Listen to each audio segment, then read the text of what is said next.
హ్రీంకారాసనగద్భితానలసికాం సౌః క్లీం కళాం బిభ్రతీం సౌవర్ణాంబరధారిణీం వరసుదాధౌతాం త్రినేత్రోజ్వలాం వందే పుస్తకభాషమంకుశధరాం స్రగ్భూషితాముజ్వలాం త్వాం గౌరీం త్రిపురాం పరాత్పరకలాం శ్రీచక్రసంచారిణీం. ఓం శ్రీ బెజవాడ కనకదుర్గాదేవ్యై నమః. శ్రీ దుర్గామల్లేశ్వరాభ్యాం నమః. ఓం శ్రీ గురుభ్యో నమః. మనకి గోలోకం వెళ్ళలేం.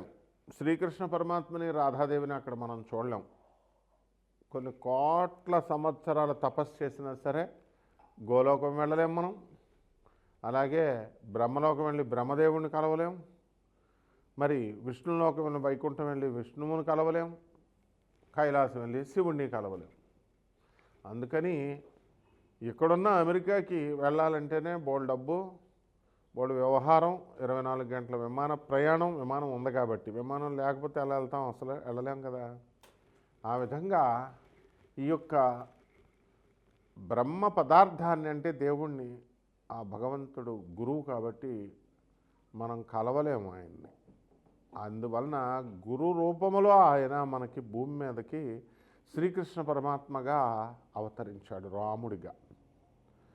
రాముడిగా మనకి అయోధ్యలో పుట్టాడు. శ్రీకృష్ణుడిగా మనకి మధురలో పుట్టాడు, గోకులంలో పెరిగాడు. ఇంత క్లియర్ కట్గా మనకు అయోధ్యలో మనం గుడి కట్టుకుంటున్నాం, భక్తులు వెళ్తున్నారు, రామనామ జపం చేస్తున్నారు, ఇక్కడ కృష్ణనామ జపం చేస్తున్నాం. మనం భూమి మీదే ఉన్నటువంటి బృందావనంలో రాధాకృష్ణుల మీటింగ్ పాయింట్, లవర్స్ స్పాట్, వాళ్ళిద్దరు కూడా నిధివనంలో కలిసేవారు. ఇవన్నీ కూడా వాటికి సింబాలిక్ రిప్రజెంటేషన్స్గా మనకి ఇప్పటికి కూడా మనకి ఈ నిధివనము, ఈ బృందావనము ఇవన్నీ ఉన్నాయి.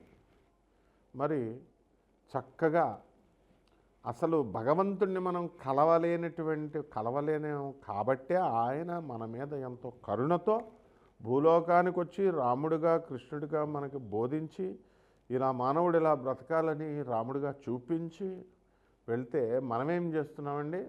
మనము పనికిమాలిన కథలు చెప్తున్నారు. మైథలాజికల్ స్టోరీస్ అంటాడు ఒకడు. రామాయణం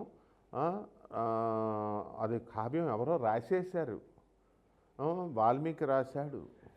లేకపోతే భాగవతం మనకి అదంతా కూడా జరగలేదు, మహాభారతం అంతా కూడా రాసేశారని ఇట్లా పనికిమాలినటువంటి విషయాలు చెప్తారు. మరి అటువంటి స్వామివారు సాక్షాత్తు మనల్ని జ్ఞానబోధ చేయడానికి భూమి మీదకి వస్తే మైథలాజికల్ స్టోరీ అంటున్నాము. రాముణ్ణే, కృష్ణుడి యొక్క అస్తిత్వాన్నే ప్రశ్నించే విధంగా మరి ఆ కావ్యమే తప్పు, ఆ కావ్యమే రామాయణ కావ్యమే మైథలాజికల్ స్టోరీ, అది పురాణాలన్నీ కల్పితాలంటే రాముడు కృష్ణుడు కల్పితాలనా? మరి ఏమైపోయారు? మరి ఇక్కడ మనకి కృష్ణుడు పుట్టాడు కదా, మరి మధురలో రాముడు పుట్టాడు అయోధ్యలో. మరి ఇవన్నీ ఎందుకు చేస్తున్నాం మనం? అంత రామనామ మంత్రం కొన్ని వేల సంవత్సరాల నుంచి రామమంత్రాన్ని జపం చేస్తున్నాం. కొన్ని లక్షల సంవత్సరాల నుంచి తారక మంత్రం మనం జపం చేస్తున్నాం. మరి మామూలు మధ్యలో వచ్చినటువంటి వాళ్ళు ఇప్పుడు వాళ్ళందరి పేర్లు మనం జపం చేస్తామా? కొద్ది కాలం ఉంటుంది, వాళ్ళది అదృశ్యమైపోతుంది. అంటే దీన్ని బట్టే మనకి అర్థమవుతుందన్నమాట. కాబట్టి గురుమండలం మనం సంతోషించాలి. మనతో కాంటెంపరీస్గా ఉన్నారు, మన భూమి మీద కాలు పెట్టారు. అసలు మనం బ్రహ్మలోకానికి గెంటేస్తారు, మనం రానివారు. అటువంటిది మన భూమి మీద ఆయన స్వామివారితో మనం ఉన్నాము అనే కృతజ్ఞతాభావంతో వారు చెప్పినటువంటివన్నీ కూడా నేర్చుకొని మనం ఆదర్శవంతంగా బ్రతకాలి. ఇది గురుమండల వ్యవస్థ బాగున్న వాళ్ళకి అర్థమవుతుంది. ఇక్కడ ఏంటంటే జాతక శాస్త్రంలో గురుడు శుక్రుడు ఇద్దరు కూడా మరి గురువులుగా పరిగణించబడ్డారు. గురువేమో బృహస్పతి దేవతల గురువయ్యాడు, మరి శుక్రాచార్యుల వారు రాక్షసుల గురువయ్యాడు. మొట్టమొదటిగా పాపం దేవతల గురువు కావాలనుకున్నాడు, అదృష్టం కలిసి రాలేదు. అందువలన ఆయన్ని రాక్షసుల గురువు కావాల్సి వచ్చింది. ఆ రాక్షసుల గురువు అయినప్పటికీ కూడా ఆ రాక్షసుల యొక్క క్షేమాన్ని ఆయన కోరి ఎంత ప్రతి క్షణం కూడా ఆయన మంచిగా చెప్తున్నప్పటికీ కూడా వీళ్ళు వినకుండా ఆయన్ని ఎదిరించడం, ఆయన చెప్పిన మాట వినకుండా వాళ్ళు పతనమైపోవడం, ఈ లాస్ట్కి మన యొక్క బలి చక్రవర్తి బలి, రాక్షస చక్రవర్తి బలి కూడా అదే విధంగా అయిపోయాడు. కాబట్టి ఇదంతా మనకి గురువు యొక్క కృప ఉండాలి. ఆ బృహస్పతి కూడా శుక్రాచార్యుల వారికి నమస్కారం పెడతాడు. శుక్రాచార్యుల వారి శిష్యుడు అతను. కాబట్టి శుక్రాచార్యుల వారు ఎంత మహామేధావి అంటే మొత్తం అసలు కనీసము విష్ణుమూర్తి కూడా చేత కూడా ఆశ్చర్యపోయేలా చేస్తాడనమాట. బలిచక్రవర్తిని ఆయన వెళ్ళొద్దు, లక్ష్మీదేవి వెళ్ళిపోయింది, విష్ణుమూర్తి ఒంటరివాడు అయిపోయాడు, క్షీరసాగర మదనం చేయాలి, పాలసముద్రాన్ని చిలికితేనే లక్ష్మీదేవి పుట్టాలి, దానికోసం దేవతల ఒక బలం ఒక్కటే సరిపోదు, రాక్షసుల బలం కావాలి. దానికోసం ఈ నారదుల వారిని ఇంద్రుడిని పంపిస్తాడు, బృహస్పతిని పంపిస్తే బలిచక్రవర్తి రాక్షసుల రాజు దగ్గరికి పంపించి సహాయం కోరితే బలిచక్రవర్తి ఆలోచిస్తుంటే శుక్రాచార్యులు వారు చెప్తారు, మా దగ్గర సంజీవని విద్య ఉంది, మా రాక్షసులకు ఏం కాదు, చచ్చిపోయిన వాళ్ళు మేము బతికిస్తామంటే మీ దేవతల కోసమేనంటే, అందుకే దేవతలకు అమృతం కావాలి, దాన్ని మేము చిలకాలి అని వాళ్ళు అంటారు. ఆ అమృతాన్ని అందరినీ పంచుతామంటారు. నమ్మొద్దు, వీళ్ళ మాటల్లో చక్రంలోకి వెళ్ళొద్దు అంటే నారదుడు ఏం చెప్తాడు, మీరు వచ్చినా రాకపోయినా మేము యక్షగంధర్వ కిన్నర కింపురుషాది శక్తుల్ని మేము వాళ్ళ యొక్క సహాయాలతో చేసేస్తాం ఏదో రకంగా, లేదా మానవ శక్తితో అంటే అప్పుడు ఏమంటాడు శుక్రాచార్యుడు, బలిచక్రవర్తి ఆలోచనలో పడిపోతే, వద్దు, ఈ నారదుడు నిరంతర విష్ణునామన పారాయణ చేసేటటువంటి వాడు, ఇతని మాటల మాయాజాలంలోకి వెళ్ళొద్దు అన్నా సరే బలిచక్రవర్తి ఒప్పేసుకుంటాడు. ఒప్పేసుకుంటే అప్పుడు శుక్రాచార్యుడి కోపం వచ్చి సహాయం చేయడానికి బలిచక్రవర్తి తాను చెప్పినా సరే వినకుండా ఆ దేవతలకు సహాయం చేస్తున్నాడని చెప్పి వెళ్ళిపోతాడు. వెళ్ళిపోతే సింహాసనం దిగి వెళ్ళిపోతే అప్పుడు ఇంద్రుడు ఏం చెప్తాడు, సరే మీరు నాకు చెప్పారు కాబట్టి నేను కూడా మీకు మాట ఇస్తున్నాను, ఈ దేవతలు కొంతకాలం రాక్షసుల పాటు క్షీరసాగర మదనం జరిగేంత వరకు వాళ్ళ పట్ల ద్వేషం పెంచుకోరు అని చెప్తాడు. చెప్పిన తర్వాత ఈ యొక్క నారదుల వారు అందరూ సంతోషించి వెళ్ళిపోతుంటే అప్పుడు విష్ణుమూర్తి దగ్గరికి వెళ్ళి విజయం సాధించామని చెబితే విష్ణువు ఎంత కరుణామయుడో చూడండి. ఆయన ఏమంటాడు, శుక్రాచార్యుల వారి గురువుని ఎదిరించాడు బలిచక్రవర్తి, అందువలన గురువుని ఎదిరించిన తర్వాత ఇంక నువ్వు అది సక్సెస్ కాదు, నేను అసలు ఈ క్షీరసాగర మదనం చేయగలను చేయలేను, అది సక్సెస్ అవుతుందో అవ్వలేదో, అవాంతరాలు వస్తాయి. గురువు ముందు బలిచక్రవర్తి శుక్రాచార్యుని ప్రసన్నం చేసుకోవాలా, శరణు వేడాలి, అప్పుడు మాత్రమే మీకు వస్తుంది అని చెప్తాడు. చూసారా, అది గురువు యొక్క గొప్పతనం. అందువలన మనకి జాతకాల్లో ఎప్పుడైనా సరే మీకు అందరికీ కూడా ఏమండి చాలా పూజలు చేస్తాం, చాలా జపాలు చేస్తాం, హోమాలు చేస్తాం అని చెప్పినప్పుడు మీకు అందరికీ ఎందుకు రావడం లేదంటే, ఈ మీరందరూ కూడా ఈ యూట్యూబుల్లో చెప్పేటటువంటి జ్యోతిష్కుల్ని, లేకపోతే పంతులు గారుల్ని, లేకపోతే వీళ్ళందరినీ ప్రవచనకారుల్ని, వీళ్ళని గురువులు అనుకుంటున్నారు. వీళ్ళ గురువులు ఎన్నటికీ కాలేరు. మరి ఎవర్రా అంటే జగద్గురువు ఆదిశంకరాచార్యులు వారు, రామానుజాచార్యులు వారు, మధ్వాచార్యులు వారు, అలాగే స్వామి వివేకానందుడు ఆదిశంకరాచార్యుల వారు. మరి వీళ్ళందరూ కృష్ణం వందే జగద్గురుం శ్రీకృష్ణుడు, దత్తాత్రేయుడు, దక్షిణామూర్తి, వీళ్ళు ఎప్పుడైనా మూఢనమ్మకాలు పెంచారా మీకు? పెంచలేదు.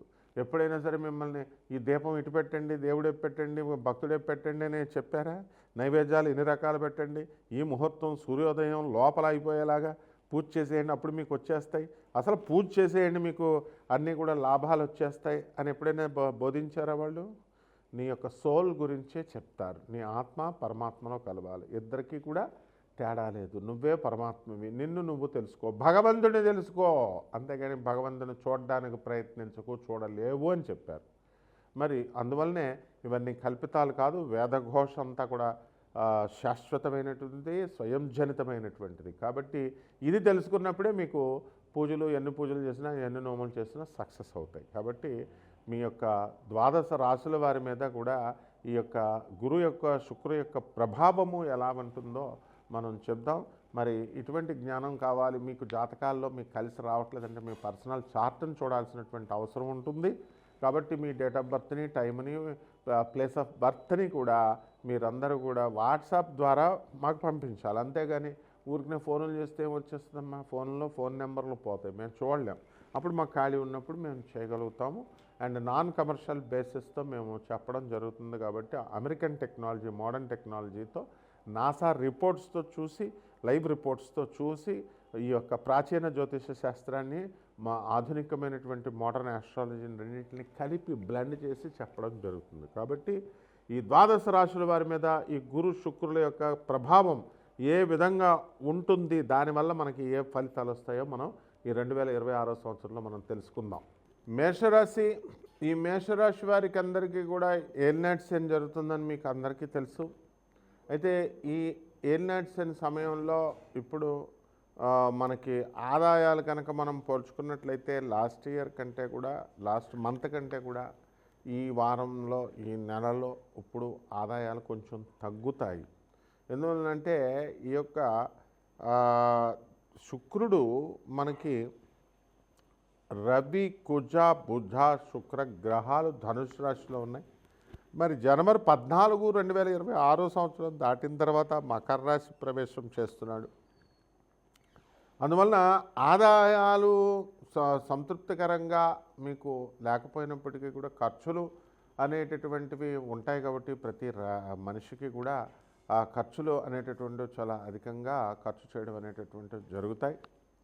అయితే దూరపు ప్రయాణాలు ఇవన్నీ పడతా ఉంటాయి. అయితే దూరపు బంధువుల మరణ వార్తల వలన ప్రొద్దున్నే 6 గంటలకే లేచి మా అమ్మమ్మ చచ్చిపోయిందని మరి ఈ యొక్క వెళ్ళిపోవడం, ఈ ర్యాపిడోలు బుక్ చేసుకుని వెళ్ళిపోవడం, కార్లు బుక్ చేసుకుని వెళ్ళిపోవడం, ఇలా అన్నీ కూడా జరుగుతూ ఉంటాయి. అంటే దూరపు బంధువుల మరణ వార్తలు వినాల్సినటువంటి అవసరం ఉంటుంది. అయితే వీరికి దూరపు బంధువుల మరణ వార్తలతో పాటు కాస్త దూరపు బంధువుల ఆస్తులు కూడా కలిసి రావడానికి అవకాశాలు ఉంటాయి. ఇక ప్రేమ వ్యవహారాల్లో సక్సెస్ అనేటటువంటిది వస్తుంది. ప్రేమికుల మధ్య మరి కొంచెం వివాదాలు రావడానికి కూడా అవకాశాలు ఉంటాయి. ఏలినాటి శని సమయం కాబట్టి వితండ వాదాలు చేసుకుంటారు. ఏమండి మేము బెజవాడ కనకదుర్గమ్మ దేవస్థానానికి వెళ్తున్నామండి, ఏమండి మా హీరోయిన్ వెళ్తుందండి, మరి అక్కడ ఎలాగోలాగా అక్కడ తెలిసిన వాళ్ళు ఉంటే చెప్పండి అంటే చెప్పాము. చెప్పిన తర్వాత చక్కగా దర్శనం బ్రహ్మాండంగా అయింది, సంతృప్తికరంగా హీరోయిన్ కూడా సంతోషపడుతుంది. అంతా కూడా నేను 10 నిమిషాల పాటు చక్కగా అమ్మవారు గర్భగుడి దగ్గరగా నుంచి చూసాం. కానీ ఆ మర్నాడు ప్రేమికుల మధ్య గొడవ వచ్చేసింది. ఈ విధంగా ఏమిటండి అని అంటే ఏలినాటి శని. దాంతోపాటు ఇప్పుడు శుక్ర మోఢమి జరుగుతోంది.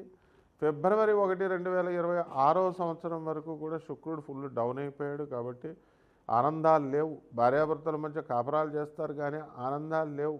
ఏదో మనసంతా కూడా అసలే ఏలినాటి శని నిస్పృహగా ఉంటుంది. భార్యాభర్తల మధ్య కొట్లాటలు, వాగ్వివాదాలు ఇవన్నీ ఉంటాయి. మనసులో అతకవు, ఏదో శరీరాలు అయితే నివసిస్తున్నాయి అన్నట్టు తప్ప. అలాగే ప్రతి జీవి కూడా మనకి శుక్ర మోడమిలో ప్రతి మనిషి కూడా నీరసంగా, నిస్సత్తువుగా ఉంటాయి. వ్యాపారాలు కూడా డౌన్ పొజిషన్లో ఉంటాయి.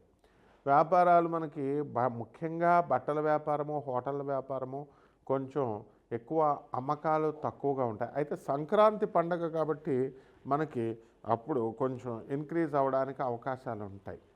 కాబట్టి ఏది ఏమైనప్పటికీ కూడా మనం కనుక చూసుకున్నట్లయితే ఈ యొక్క గురుగ్రహము మనకి మిథున రాశిలో జూన్ 2వ తారీఖు 2026 సంవత్సరం వరకు ఉండడము, దాని తదనంతరం ఆ కర్కాటక రాశిలో ప్రవేశము, ఈ రెండు కూడా ఫేవరబుల్గా లేదు. కాబట్టి గురుగ్రహ యొక్క అనుగ్రహము తక్కువగా ఈ యొక్క మేషరాశి పైన ఉంది. అయితే ఈ శుక్రగ్రహాలు పీరియాడికల్గా మరి మనకి వెళ్తూ ఉంటాయి. కాబట్టి చక్కగా కేంద్రంలోకి జనవరి తర్వాత కేంద్రంలోకి వచ్చినటువంటి శుక్రుడు శుభ ఫలితాలను ఇస్తాడు. కాబట్టి మార్చి దాటిన తర్వాత బాగుంటుంది. ఇక పరిహారాలు ఏం చేయాలంటే మహాలక్ష్మి అమ్మవారి పూజ చేసుకోండి, కుంకుమార్చన, మేడి చెట్టు చుట్టూ ప్రదక్షిణాలు చేస్తూ మేడి చెట్టుకు పూజ చేసుకోవాలా. అనగా దత్తాత్రేయ స్వామి వారి యొక్క పూజను మీరు చేసుకోవాలా. అనగా దత్తాత్రేయ స్వామి వారి యొక్క మంత్రాన్ని సంపుటీకరణ చేసి మేము ఇస్తాము, మమ్మల్ని సంప్రదించండి. అలాగే గురుచరిత్ర పారాయణ చేసుకోండి, బ్రహ్మాండంగా ఉంటుంది. శుభమస్తు.